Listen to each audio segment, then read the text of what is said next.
+1 പ്രവേശന സമയത്ത് ഹാജരാക്കേണ്ട സർട്ടിഫിക്കറ്റുകൾ.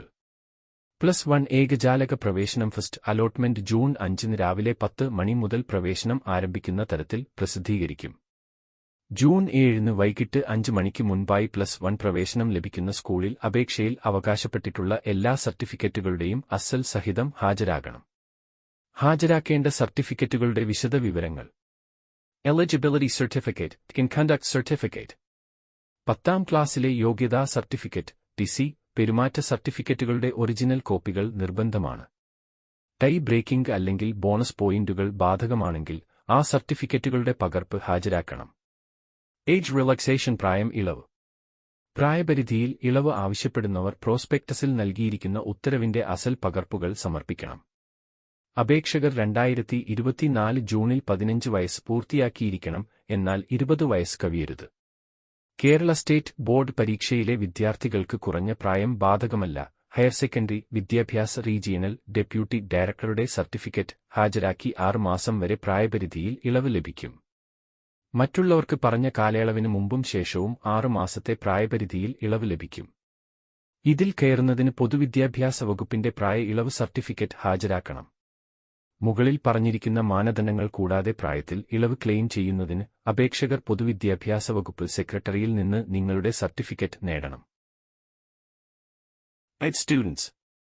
ഈ വിഭാഗത്തിന് കീഴിലുള്ള പ്രവേശനത്തിന് 40% കുറയാത്ത വൈകല്യം തെളിയിക്കുന്ന സംഘടിത മെഡിക്കൽ ബോർഡിൽ നിന്നുള്ള സർട്ടിഫിക്കറ്റ് സമർപ്പിക്കണം. Income certificate, caste certificate.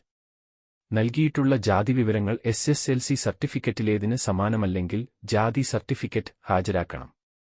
OIC വിദ്യാർത്ഥികൾ റവന്യൂ ഉദ്യോഗസ്ഥനിൽ നിന്ന് വരുമാന സർട്ടിഫിക്കറ്റും ജാതി സർട്ടിഫിക്കറ്റും വാങ്ങണം. ലിംഗ്വിസ്റ്റിക് മിനോറിറ്റി, ഭാഷ ന്യൂനപക്ഷം. ന്യൂനപക്ഷ ഭാഷാ ക്വാട്ടയിൽ വരുന്ന വിദ്യാർത്ഥികൾക്ക് അവരുടെ SSLC സർട്ടിഫിക്കറ്റിലോ അവരുടെ അംഗത്വ രജിസ്റ്റർ പ്രകാരം ലെറ്റർ ഹെഡോടുകൂടിയ സർട്ടിഫിക്കറ്റിലോ ന്യൂനപക്ഷ ഭാഷാ അസോസിയേഷൻ സെക്രട്ടറിയോ ചെയർമാനോ നൽകിയാൽ അത് ക്ലെയിം ചെയ്യാം. Bonus point for taluk panchayat. ഒരേ താലൂക്കിനും തദ്ദേശ സ്വയംഭരണ വകുപ്പിനും ബോണസ് പോയിന്റുകൾ ലഭിക്കുന്നതിന് ആ വിവരങ്ങൾ അടങ്ങിയ സർട്ടിഫിക്കറ്റ് ലഭിക്കും. ഇല്ലെങ്കിൽ റേഷൻ കാർഡോ നേറ്റിവിറ്റി സർട്ടിഫിക്കറ്റോ ഹാജരാക്കണം. Scout certificate. NCC ഉദ്യോഗാർത്ഥികൾക്ക് 75% ഹാജർ ഉണ്ടെന്ന് ഡയറക്ടറേറ്റിന്റെ സർട്ടിഫിക്കറ്റ് ഹാജരാക്കണം. സ്കൗട്ട്സ് ആൻഡ് ഗൈഡ്സിനുള്ള ബോണസ് പോയിന്റുകൾ പുരസ്കാര സ്വീകർത്താക്കൾക്ക് മാത്രമായിരിക്കും. SPC കേഡറ്റുകൾ SPC പ്രോജക്ട് കേരളയുടെ സർട്ടിഫിക്കറ്റ് ഹാജരാക്കണം. ജവാൻ പ്രയോറിറ്റി, ജവാൻ മുൻഗണന.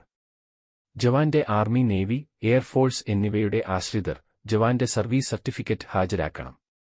വിമുക്തഭടന്മാരാണെങ്കിൽ സൈനിക് വെൽഫെയർ ബോർഡിൽ നിന്നാണ് സർട്ടിഫിക്കറ്റ് ലഭിക്കേണ്ടത്. ടൈ ബ്രേക്കിംഗ് വിഭാഗങ്ങൾ.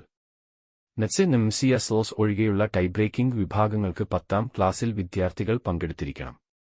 നെറ്റ്സ് പോയിന്റിൻ 8 അല്ലെങ്കിൽ 10 സ്റ്റാൻഡേർഡ് പഠിക്കുമ്പോൾ CERD അല്ലെങ്കിൽ NCERD നിന്നുള്ള യോഗ്യതാ സർട്ടിഫിക്കറ്റുകൾ അത്യാവശ്യമാണ്. കൂടുതൽ വിവരങ്ങൾക്ക് നിങ്ങളുടെ സ്കൂളുമായി ബന്ധപ്പെടുക. ഇനിയും ഇതുപോലെയുള്ള അറിവുകൾ ലഭിക്കുവാൻ ഈ ചാനൽ സബ്സ്ക്രൈബ് ചെയ്തു എന്ന് ഉറപ്പാക്കുക.